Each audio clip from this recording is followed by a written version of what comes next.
यह कहानी 5000 साल पहले की है, जब पुराने मिस्र में एक निर्दयी राजा ने वहां के सभी कबीलों को खत्म करके पूरे इलाके पर कब्जा करने की ठान ली थी। उसका सबसे बड़ा सहारा थी एक सुंदर लेकिन खतरनाक जादूगरनी। लेकिन उस राजा के खिलाफ खड़ा होता है एक निडर योद्धा जो उन्हीं मजबूर कबीलों में से था। क्या वह योद्धा अपने लक्ष्य को हासिल कर पाएगा और वह जादूगरनी से कैसे निपटेगा? ये सब आज की इस कहानी में जानेंगे। कहानी की शुरुआत में हम हजारों साल पहले की एक झलक देखते हैं। उस समय मिस्र में लोग कबीलों में रहते थे और पिरामिड बनाने का दौर शुरू भी नहीं हुआ था। लेकिन उसी दौर में वहां एक खतरनाक कबीला आया जिसका सरदार मेमनोन था। उसने वहां के सभी कबीलों पर हमला करके अपना कब्जा जमा लिया। असल में मेमनोन की इन सारी जीतों की असली वजह थी उसकी जादूगरनी कसांड्रा। कसांड्रा अपनी शक्तियों से भविष्य में होने वाली जीत या हार के बारे में पहले ही बता देती थी और मेमनोन उसी के हिसाब से अपनी योजना बनाता था। अब वहां सिर्फ कुछ ही आजाद कबीले बचे थे जो छुप छुप कर अपनी जान बचा रहे थे। इन बचे हुए कबीलों के सरदार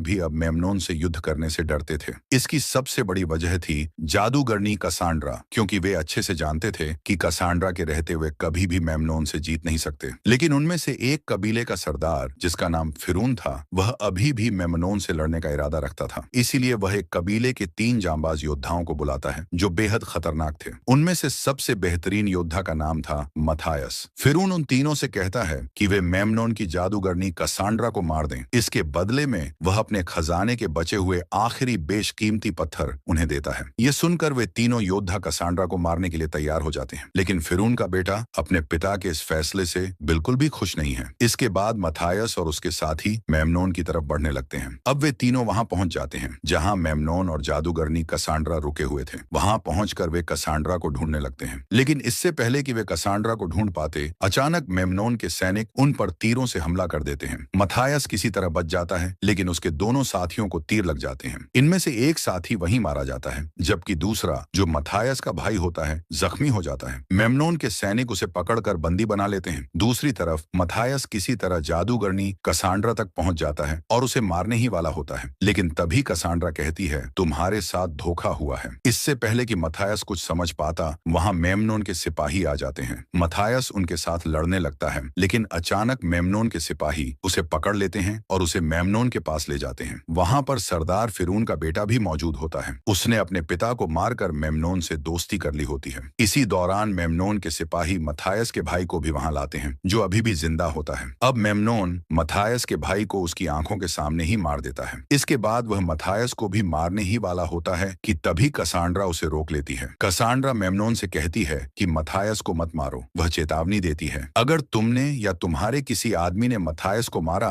तो तुम्हारा विनाश निश्चित है। जो कुछ भी तुमने जीता है वह सब तुमसे छिन जाएगा। कसांड्रा बताती है कि उसने अपनी शक्तियों से देखा है कि मथायस भगवान के बनाए अच्छे इंसानों में से एक है। यह सुनकर मेमनोन उसकी बात मान लेता है। वह मथायस को मारने के बजाय उसे सजा देने का फैसला करता है। मेमनोन मथायस और एक चोर को जमीन में कंधों तक दफना देता है ताकि वे वहां पर तड़पते रहें। मेमनोन के सैनिक उन्हें मरने के लिए जहरीली चींटियों के बिल में धुआं छोड़ देते हैं, जिससे जहरीली चींटियां बाहर आ जाती हैं। ये चींटियां इतनी खतरनाक होती हैं कि किसी इंसान को कुछ ही मिनटों में कंकाल बना सकती हैं। लेकिन इससे पहले कि चींटियां मथायस तक पहुंचे, मिट्टी में दबा हुआ चोर किसी तरह खुद को आजाद कर लेता है। वह मथायस को भी मिट्टी से बाहर निकालने में मदद करता है, जिससे मथायस की जान बच जाती है। अब मथायस मेमनोन और उसकी जादूगरनी कसांड्रा को मारकर अपने भाई और साथी की मौत का बदला लेने के लिए मेमनोन के राज्य की तरफ बढ़ने लगता है। वहीं दूसरी तरफ मेमनोन को दिखाया जाता है, जो कसांड्रा से कहता है कि वह बाकी बचे हुए कबीलों पर हमला करके उन पर अपना कब्जा करना चाहता है। लेकिन कसांड्रा उसे रोकती है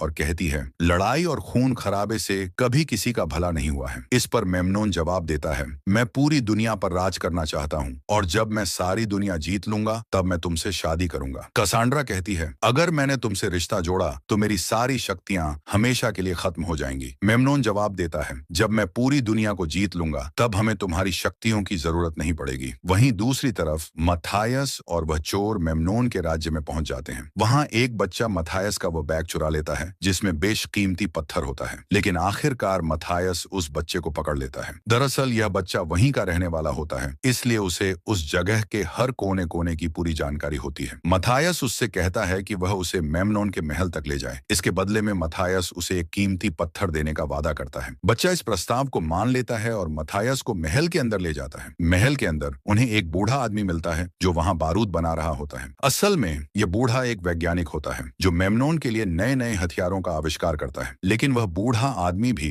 मेमनोन को पसंद नहीं करता क्योंकि मेमनोन उसके साथ अच्छा बर्ताव नहीं करता। मेमनोन चाहता है कि वह बारूद बनाए जिसे वह जंग में इस्तेमाल करेगा। मथायस उस बूढ़े आदमी पर तलवार रखकर उससे पूछता है, मेमनोन इस वक्त कहाँ मिलेगा? बूढ़ा आदमी जवाब देता है, मेमनोन इस वक्त तलवारबाजी का अभ्यास कर रहा होगा। इसके बाद वह बच्चा मथायस को उस जगह ले जाता है जहां मेमनोन अभ्यास कर रहा था। मथायस ऊपर चढ़ने से पहले उस बच्चे को उसकी मदद करने के लिए एक कीमती पत्थर दे देता है। इसके बाद मथायस ऊपर चढ़ जाता है। जैसे ही मथायस मेमनोन को मारने के लिए निशाना लगाता है, वह देखता है कि मेमनोन के सिपाही उस बच्चे को उसके दिए हुए कीमती पत्थर के साथ पकड़कर मेमनोन के पास ले आए हैं। उन्हें लग रहा था कि उस बच्चे ने यह पत्थर चुराया है। मेमनोन अपने सिपाही को उस बच्चे का हाथ काटने का आदेश देता है क्योंकि मिस्र में चोरी की यही सजा है। इसलिए मथायस को न चाहते हुए भी अपना निशाना उस बच्चे को बचाने के लिए सिपाही पर लगाना पड़ता है। इससे मेमनोन के सिपाही मथायस को देख लेते हैं और उस पर तीर चलाना शुरू कर देते हैं। लेकिन मथायस वहां से भाग जाता है और फिर वह भागते हुए एक कमरे में चला जाता है जहां जादूगरनी कसांड्रा नहा रही होती है। तो मथायस उस जादूगरनी को किडनैप करके अपने साथ मेमनोन के महल से बाहर ले आता है। मथायस जानता था कि मेमनोन अपनी जादूगरनी को बचाने के लिए महल से बाहर जरूर आएगा। जब मेमनोन अपनी जादूगरनी को बचाने के लिए बाहर आएगा तो मथायस उसे मार डालेगा। फिर मथायस उस जादूगरनी को भी मार देगा। इसके बाद मथायस उस जादूगरनी को लेकर मुर्दों की घाटी की तरफ चल पड़ता है। अब रात हो जाती है और वे तीनों आराम करने के लिए एक जगह सो जाते हैं। तभी जादूगरनी वहां से भागने की कोशिश करती है, लेकिन मथायस उसे देख लेता है। मथायस उसे पकड़कर पूछता है,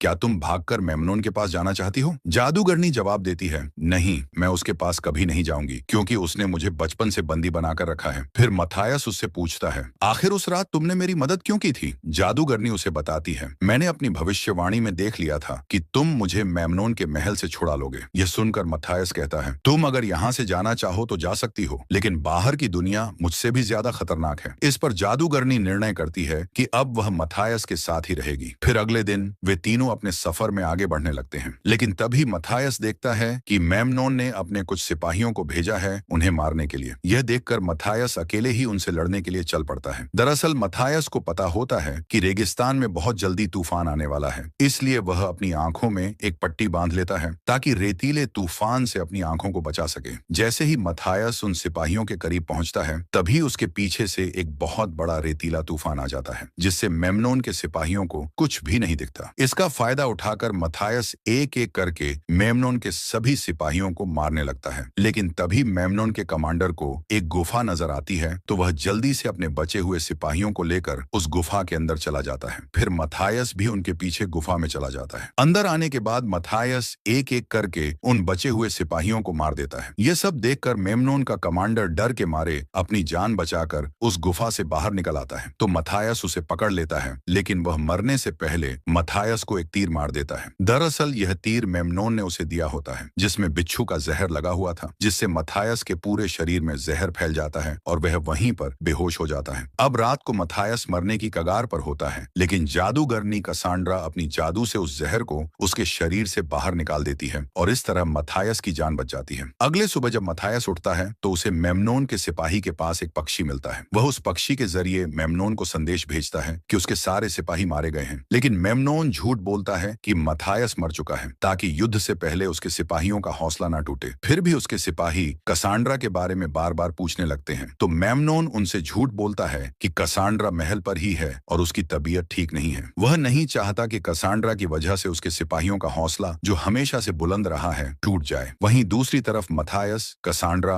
और वो चोर जो रेगिस्तान में पानी की तलाश में इधर उधर भटक रहे होते हैं, तभी वहां एक धमाका होता है। वे देखते हैं कि यह वही बूढ़ा आदमी है जो महल में मेमनोन के लिए बारूद बना रहा था और अब वह बारूद बनाने में सफल हो गया है। असल में वह बूढ़ा आदमी भी महल से भागकर यहाँ आ गया है क्योंकि मेमनोन को पता चल गया था कि उसने मथायस की मदद की थी। अब वह बूढ़ा आदमी कसांड्रा को देखकर बहुत खुश होता है। इसके बाद ये चारों मिलकर पानी की तलाश में आगे बढ़ने लगते हैं। आखिरकार उन्हें एक जगह पानी मिल जाता है, लेकिन तभी अचानक बहुत सारे सिपाही वहां आ जाते हैं और वे इन सभी को बंदी बनाकर एक कबीले में ले जाते हैं। यहाँ बहुत सारे लोग मेमनोन से छुपकर रह रहे होते हैं। तभी उस कबीले का सरदार बाहर आता है जिसे मथायस पहले से जानता था, लेकिन ये दोनों एक दूसरे को बिल्कुल भी पसंद नहीं करते थे। अब कबीले का सरदार उन सभी को मारना चाहता है, लेकिन तभी उस कबीले की रानी आकर उसे ऐसा न करने के लिए कहती है। कबीले का सरदार नहीं मानता और अपने सिपाहियों से कहता है, जादूगरनी कसांड्रा को मेरे पास लाओ तब मथायस कहता है, जो भी जादूगरनी कसांड्रा के पास आएगा उसे पहले मुझसे लड़ना होगा। इससे कबीले के सरदार को गुस्सा आ जाता है और वह मथायस से लड़ने के लिए आगे बढ़ता है। अब मथायस और कबीले के सरदार के बीच लड़ाई शुरू हो जाती है। कबीले का सरदार मथायस पर भारी पड़ रहा था, लेकिन इतना ताकतवर होने के बाद भी आखिरकार मथायस उसे हरा देता है। फिर मथायस उससे कहता है, हम दोनों का दुश्मन एक ही है और वो है मेमनोन, इसीलिए हमें मिलकर उसके खिलाफ लड़ना चाहिए, न कि आपस में। कबीले का सरदार मथायस से पूछता है, आखिर उसकी इतनी बड़ी फौज का सामना कौन करेगा? इस पर मथायस कहता है, हम सब मिलकर करेंगे। कबीले का सरदार मान जाता है और उन्हें कबीले में रहने की अनुमति दे देता है। अब रात होती है और कसांड्रा के पास एक छोटी बच्ची आती है। तभी उसे एक दृष्टि होती है जिसमें वह देखती है कि मेमन ने उस कबीले पर हमला कर दिया है और पूरे कबीले में तबाही मचाई है, जिसमें बहुत सारे मासूम लोग भी मारे गए हैं। इस वजह से वह परेशान होकर मथायस के पास जाती है और उसे अपनी दृष्टि के बारे में सब कुछ बता देती है। इस पर मथायस उससे कहता है, मेमनोन की मौत मेरे हाथों होगी। तभी कसांड्रा को फिर से एक दृष्टि आती है और इस बार वह देखती है कि मथायस को एक तीर लगता है, जिससे वह जख्मी हो जाता है और अपनी जिंदगी की आखिरी सांसें ले रहा होता है। फिर कसांड्रा होश में आने के बाद मथायस से कहती है, अगर तुम उसके सामने आओगे तो मारे जाओगे और यही तुम्हारी तकदीर में है। जिस पर मथायस कहता है, मैं अपनी तकदीर खुद लिखूंगा। फिर वह दोनों धीरे धीरे एक दूसरे के बहुत करीब आ जाते हैं और जैसा कि कसांड्रा ने पहले कहा था कि अगर वह किसी के भी करीब आएगी तो उसकी सारी शक्तियां चली जाएंगी, इसलिए अब उसकी सारी शक्तियां चली जाती हैं। अब रात को ही कसांड्रा वहां से मथायस की ऊंट को लेकर मेमनोन के महल की ओर निकल जाती है, क्योंकि वह यह नहीं चाहती कि उसकी वजह से कबीले के मासूम लोगों की जान जाए। अब अगली सुबह जब मथायस को यह पता चलता है कि जादूगरनी कसांड्रा वापस महल चली गई है, तो वह उसे बचाने के लिए अकेला ही महल की तरफ जाने लगता है, क्योंकि वह यह नहीं चाहता कि कसांड्रा फिर से मेमनोन की कैदी बन जाए। लेकिन कबीले का सरदार उसे अकेले जाने नहीं देता और कहता है, हम भी तुम्हारे साथ जाएंगे। वहीं दूसरी तरफ मेमनोन के महल में सभी लोग आनंद कर रहे होते हैं और मेमनोन के सिपाही बार बार उससे जादूगरनी कसांड्रा के बारे में पूछ रहे होते हैं, क्योंकि अगले दिन उन्हें युद्ध में जाना है। लेकिन मेमनोन के पास इसका कोई जवाब नहीं होता और वह उनसे फिर से झूठ बोल देता है कि वह बीमार है। इतने में ही वहां पर कसांड्रा आ जाती है और मेमनोन से कहती है, कल जंग में आप जीत जाओगे। आपके दुश्मन कल खुद यहाँ पर आएंगे, जिन्हें आप आसानी से हरा दोगे। लेकिन मेमनोन को अब कसांड्रा पर शक हो जाता है, क्योंकि उसे लगता है कि कसांड्रा ने अपनी शक्तियां खो दी हैं। इसीलिए वह उसे अपने कमरे में जाने के लिए कहता है और उस सिपाही को भी मार देता है जो बार बार जादूगरनी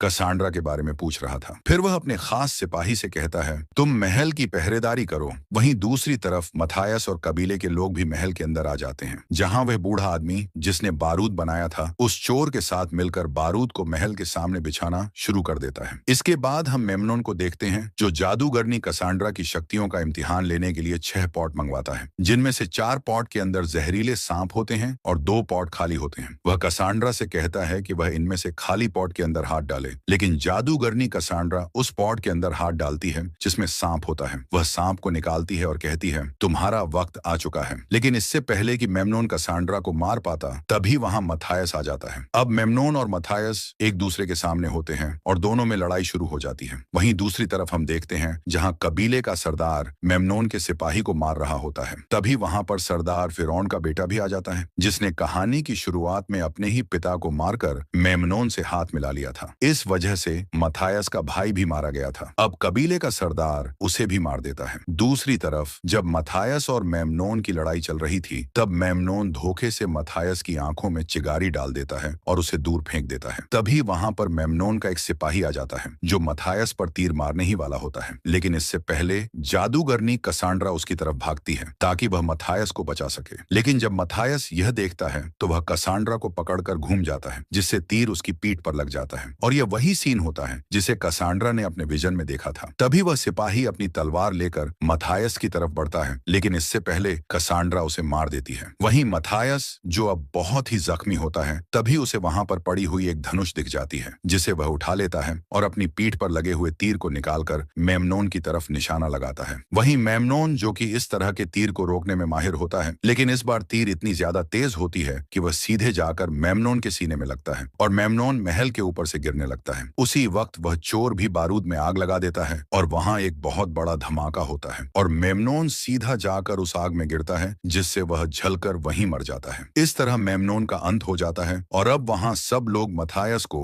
अपना राजा मान लेते हैं। फिर हम अगली सुबह का सीन देखते हैं, जहां कबीले के सभी लोग वापस अपने कबीले जा रहे होते हैं। अब वहीं वहीं कबीले का सरदार, जो अब मथायस को अलविदा कहकर वापस अपने कबीले की ओर निकल पड़ता है। वहीं कसांड्रा मथायस से कहती है कि हमारे राज्य में सुख और शांति आएगी, जिस पर मथायस कहता है, मैंने सुना है कि अगर तुम किसी के करीब आओगी तो तुम्हारी शक्तियां चली जाएंगी, तो फिर तुमने यह सब कैसे देखा? तो कसांड्रा उसे कहती है, मैंने झूठ कहा था, मेरी शक्तियां मेरे पास ही हैं। इस पर मथायस पूछता है, आखिर कब तक राज्य में सुख और शांति रहेगी? तो कसांड्रा कहती है, कोई भी चीज हमेशा के लिए अमर नहीं होती और यही हर राज्य की तकदीर है। इस पर मथायस कहता है, हम अपनी और इस राज्य की तकदीर खुद लिखेंगे। फिर दोनों किस करते हैं और इसी के साथ यह कहानी यहीं पर खत्म होती है। दोस्तों, उम्मीद है कि यह कहानी आपको पसंद आएगी। मिलते हैं आपसे एक और मजेदार कहानी के साथ।